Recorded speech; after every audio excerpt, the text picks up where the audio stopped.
Excelsior news देखने वाले सभी दर्शकों को मेरी ओर से यानी कि रितेश गुप्ता की ओर से प्यार भरा नमस्कार। दर्शकों, ह्यूमन बॉडी की बात करें तो ह्यूमन बॉडी का हर ऑर्गन जो है वो इंपॉर्टेंट रोल प्ले करता है, लेकिन आइज की बात करें तो आइज जो है मुख्य भूमिका तो निभाती है, लेकिन उसको स्पेशल केयर की भी आवश्यकता रहती है। लेकिन वो स्पेशल केयर जो है वो डॉक्टर के एडवाइस के बगैर जो है वो अधूरी मानी जाती है। आज मैं आपकी मुलाकात करवाने जा रहा हूँ डॉक्टर अभिषेक सचदेवा जी से, और इस वक्त मैं उस सचदेवा नेत्रालय में जो गांधीनगर एरिया में है।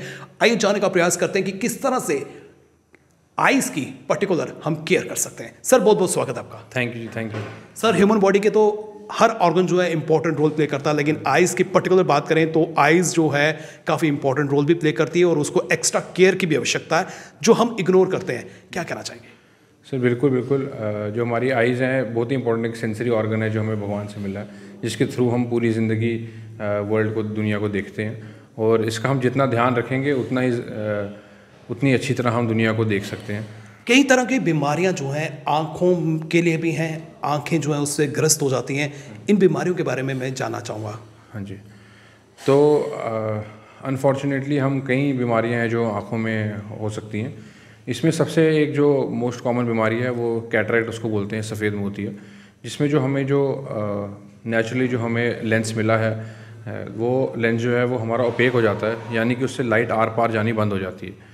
तो हम उस लेंस को निकाल के हम एक आर्टिफिशियल लेंस आँखों में इम्प्लांट करते हैं, फिर जिसके थ्रू हम देख सकते हैं। तो ये बिल्कुल सेफ़ होता है? हाँ जी, बिल्कुल।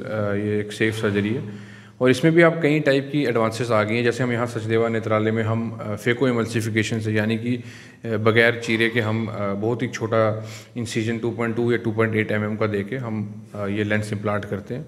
लेंसेज में भी कई टाइप की अब वैरायटी यहाँ पर अवेलेबल है, जिसमें हम यूनिफोकल यानी कि जिसमें सिर्फ दूर की नज़र का लेंस लगेगा और नज़दीक के लिए चश्मा लगाना है, यानी और मल्टीफोकल जिसमें दूर और नज़दीक दोनों में हम देख सकते हैं। और एक इंटरमीडिएट डिस्टेंस के भी आजकल कुछ लेंसेज आए हैं, तो ये सब के थ्रू काफ़ी एक सेफ सर्जरी है। डॉक्टर साहब, जिस तरह से मौजूदा समय की बात करें, जो आधुनिक युग यहाँ चल रहा है, गैजेट्स का हम इस्तेमाल करते हैं, और इलेक्ट्रॉनिक गैजेट्स की बात करूँ जिसमें mobile phones, electronic TVs, LED, LCD, ये चीज़ें जो है हमारी आइज़ को ज़्यादा इम्पैक्ट कर रही हैं। छोटे बच्चों से लेकर बड़ों तक जो है इसका असर पड़ रहा है। तो किस तरह से इन रेज से अपने आप को बचाया जा सकता है? बिल्कुल, ये आपने बहुत ही रेलेवेंट और बहुत ही इंपॉर्टेंट क्वेश्चन पूछा आज के टाइम पे। तो इसमें एक ज़रूरी ये है कि आजकल जैसे हम देखते हैं कि हमारा सारा काम जो है वो कंप्यूटर पे, मोबाइल पे हो रहा है और सारा लैपटॉप्स पे हो रहा है। तो इसलिए डिजिटल एरा जैसे ये है, और ख़ासकर पिछले कोविड में जो ऑनलाइन क्लासेस वगैरह चली, इससे जो एकेडमिकली तो बहुत इंपॉर्टेंट और अच्छी रही, लेकिन उसका अनफॉर्चुनेटली आँखों पे काफ़ी नेगेटिव इम्पैक्ट रहा।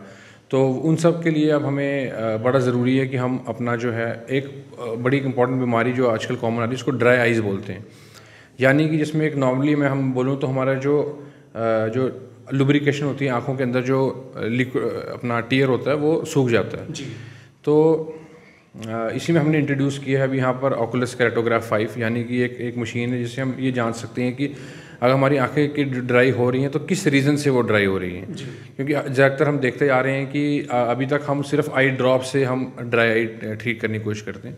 तो अब कई नई रेवोल्यूशन आ गई है जिसमें ड्रॉप्स के साथ साथ कुछ हीटिंग प्रोसेसेस भी हैं और अलग तरीके हैं जिनसे हम ड्राई आइज ठीक कर सकते हैं। तो इनके साथ ही में फिर भी बच्चों को जो मोबाइल है वो बिल्कुल लिमिटेड यूज़ और बिल्कुल कम यूज़ होना चाहिए उसका, और डिजिटल जितना हमें कम से कम हो सके वो करना है। बिल्कुल, हमें इस्तेमाल कम करना चाहिए, लेकिन कम हम कर नहीं पाते हैं, लेकिन आंखों की केयर ज़रूर कर सकते हैं। और जिस तरह से हम ड्राइविंग के समय जिस तरह से डस्ट है वो हमारी आंखों में कैच हो जाती है, उससे बचने के लिए भी जो रेगुलर चीज़ें हैं इनमें क्या करना चाहिए? मीन्स रेगुलरली क्या कर सकते हैं हम? रेगुलरली जो है हम अपनी, एक तो सबसे कॉमन ये है कि अगर हम 2 व्हीलर खासकर अगर ड्राइव कर रहे हैं तो हमें एक प्रोटेक्टिव गॉगल्स या एक आई वेयर लगा के ही उसको ड्राइव करनी चाहिए हमें, क्योंकि उससे एक तो डस्ट और साथ में कुछ फॉरेन बॉडी ऐसा कुछ हमारी आंखों में पड़ सकता है। इसलिए हम हमें कोशिश करें कि हमेशा एक आई वेयर पहन के करें। डॉक्टर साहब, इसके साथ ही मैं जिस तरह से आई साइट की पर्टिकुलर बात करूं तो आई साइट जो है वो जॉब ओरिएंटेड होती है कि जॉब अगर आपको लेनी है उसके लिए आपकी आई साइट परफेक्ट चाहिए। तो आई साइट भी डे बाय डे हम देख रहे हैं कि जो हमारी आज की जनरेशन है उनको एनके लग रही है, स्पेक्स लग रही है, तो किस तरह से बचाया जा सकता है?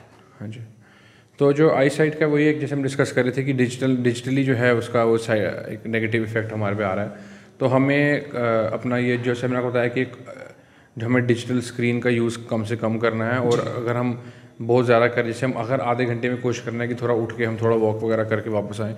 बच्चों में एक बहुत ही इंपॉर्टेंट चीज़ है, खास करके उनका जो आउटडोर एक्टिविटी है, यानी बाहर उनका खेलना बहुत ज़रूरी है, मिनिमम 1.5 से 2 घंटे।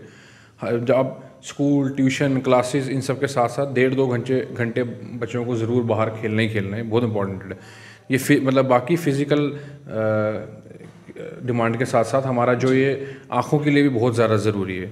डॉक्टर साहब, जिस तरह से अगर हम बात कर रहे हैं, आंखों की बात कर रहे हैं, तो हर एज ग्रुप में जो है अलग तरह की बीमारियां होती हैं। तो इस समय क्या कॉमन बीमारियां जो हैं डिफरेंट एज ग्रुप के लिए चल रही हैं? हाँ जी, ये भी आपके बहुत ही ज़रूरी सवाल ये है कि खासकर जैसे बच्चे हैं, उसमें एक तो हमने जैसे हम डिस्कस कर रहे हैं ये ड्राई आई वगैरह चल रहा है। दूसरा जो रिफ्रैक्टिव एरर, यानी कि जो उनको चश्मे की ज़रूरत पड़ जाती है, हर अलग अलग एज में अलग अलग इसमें भी रीज़न है।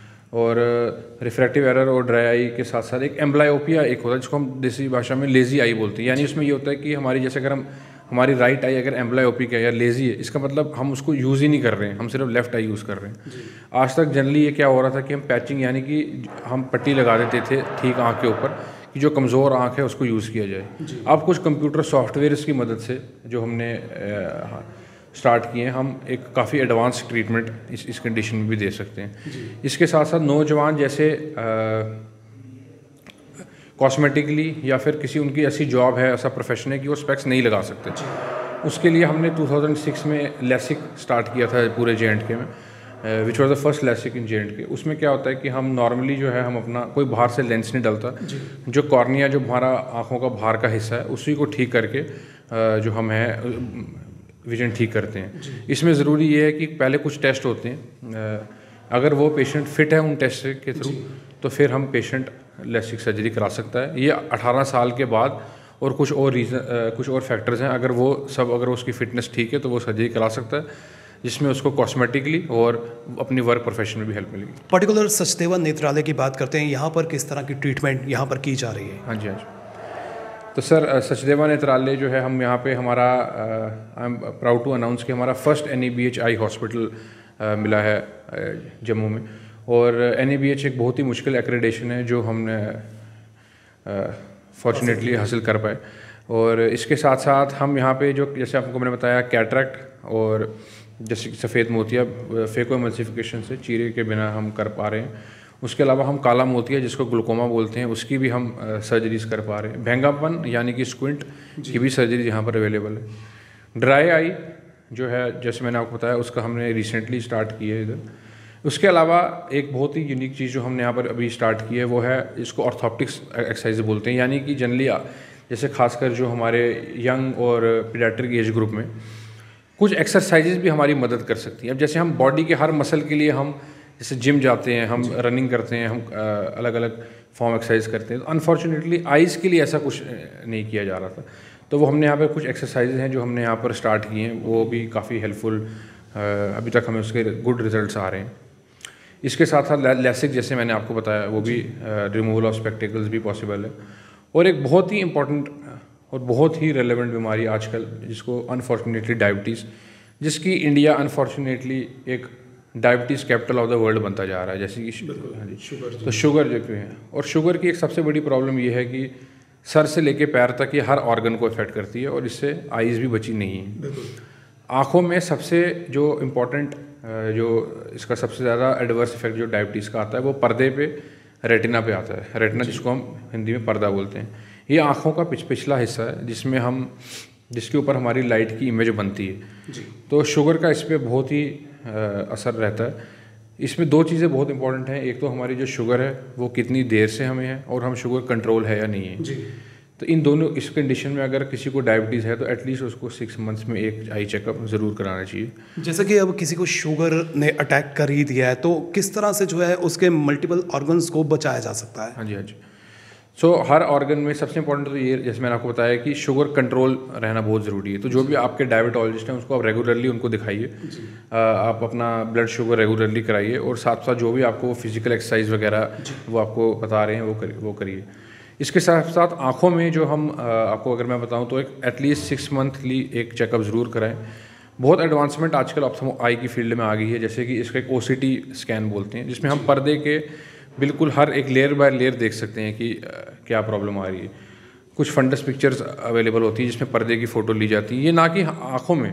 आजकल तो ये हम रिसेंटली ये हम हार्ट अटैक्स प्रेडिक्ट करने में भी बहुत ज़्यादा इसका रोल आ रहा है जी।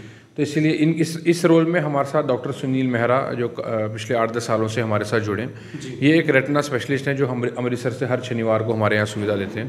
तो ये मेडिकल रेटिना और रेटिना की सर्जरी दोनों यहाँ पे अवेलेबल है। तो जो प्रधानमंत्री नरेंद्र मोदी ने आयुष्मान कार्ड जो इशू किए हैं, क्या उसका भी फ़ायदा यहाँ पर मिलता है? हाँ जी, सो बिल्कुल आयुष्मान स्कीम जो है वो हम सचदेवा नेत्रालय ने बिल्कुल स्टार्टिंग से, जब से ये स्कीम स्टार्ट हुई है तब से हम यहाँ पे प्रोवाइड करा रहे हैं एक कैशलेस फ्री फैसिलिटी, ना ही सिर्फ मोतिये में बल्कि पर्दे के इलाज जो सर्जरी है और जो जितनी भी लिस्ट सर्जरीज गवर्नमेंट की तरफ से अलाउड है उन सब में फ्री कैशलेस ट्रीटमेंट बिल्कुल अवेलेबल है, जिसमें पेशेंट को कोई पैसे नहीं देने हैं। और गवर्नमेंट की बहुत ही मैं तो मानता हूँ बहुत ही अच्छी स्कीम है जिसने एक रेवोल्यूशन लिया है ये हेल्थ सेक्टर में J&K में।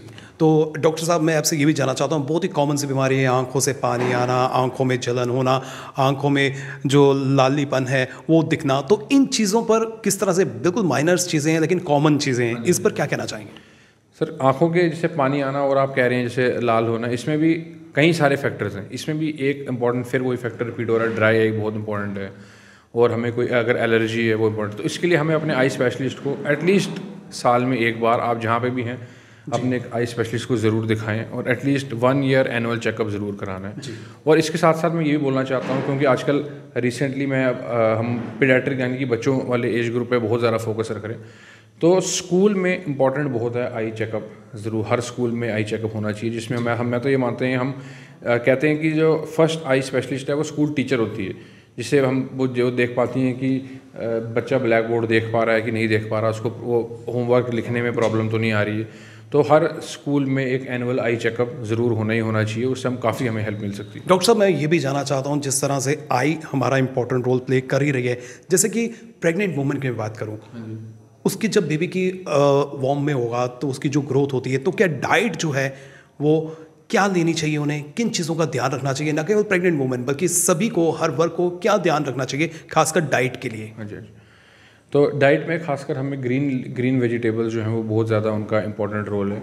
और एक और चीज़ है कि इसने हमें बाहर फ्राइड वगैरह ये हमने सुना तो बहुत, लेकिन फॉलो करना मुश्किल है, तो इसलिए लेकिन जितना हो सके हमें ग्रीन वेजिटेबल्स अपनी डाइट बिल्कुल, जो हम सबको ये सब फैक्टर्स पता है लेकिन ये कर नहीं हम पाते हैं, हाँ इम्प्लीमेंट नहीं हो पाते हैं, तो जितना भी है ये सारा हमें करना है। और इससे अगर हम अपना ख्याल रखेंगे तभी हम वर्ल्ड भी देख सकते हैं। एडवाइस क्या देना चाहते हैं हमारे जितने भी जम्मू के लोग आपको देख रहे हैं, जम्मू से बाहर देख रहे हैं, उनको आप क्या एडवाइस देना चाहते हैं? सर हमारी तरफ से यहाँ मेरे से तो यही एडवाइस रहेगी कि फिर से कि हमें हर साल में एक बार अपने आई स्पेशलिस्ट को ज़रूर दिखाना है। बच्चों को मोबाइल कम से कम यूज़ करना है, डिजिटल जितना हो सके उतना ही करना है। आउटडोर एक्टिविटी बच्चों की बहुत ज़रूरी है, बच्चों को 1-1.5 से 2 घंटे बाहर ज़रूर रहना है। डाइट में जैसे मैंने आपको बताया ग्रीन वेजिटेबल्स वगैरह ज़्यादा से ज़्यादा प्रमोट करनी है। अगर हमें शुगर, ब्लड प्रेशर या थायराइड या जैसी कोई बीमारियां हैं तो उनके साथ हमें अपने आई डॉक्टर को बताना है कि हमें ये प्रॉब्लम है, जिनसे वो उनकी तरफ फोकस करके भी एक बार देखा जाए जी। और इसलिए हमें जितना हम अपनी आंखों का ध्यान रखेंगे उतना हम खूबसूरत देख पाएंगे। बहुत बहुत शुक्रिया। लेकिन आखिर में मैं आपसे ये भी जानना चाहता हूँ कि जो हम लोग इग्नोर कर देते हैं आई चेकअप के लिए, जिस तरह से आपने बताया कि हमें साल में एक बार ज़रूर जो है आई चेकअप करवाना चाहिए, अगर हम इग्नोर करते हैं तो इग्नोर करने के कारण क्या प्रॉब्लम हम फेस कर सकते हैं? सर इग्नोर करने के कारण बहुत सारी प्रॉब्लम्स हम फेस करेंगे। जैसे हम बोलते हैं prevention is better than cure, तो कुछ छोटी छोटी सी बीमारियां हैं जो आगे चल के बहुत ज़्यादा उसकी इम्प्लीकेशंस हो सकती हैं। बिल्कुल छोटा सा, जैसे एक छोटा सा चश्मे का नंबर है, अब अगर एक बच्चे को छोटे सा चश्मा अगर उसका चेकअप नहीं हुआ तो उसको होमवर्क में, स्कूल वर्क में प्रॉब्लम आएगी, क्लास में उसको प्रॉब्लम आएगी, उसको और साइकोलॉजिकल प्रॉब्लम्स आएंगी, उसको लगेगा कि वो पीछे बाकी बच्चों से पीछे रहना शुरू हो जाएगा, उसको वो इम्पैक्ट पड़ना शुरू हो जाएगा।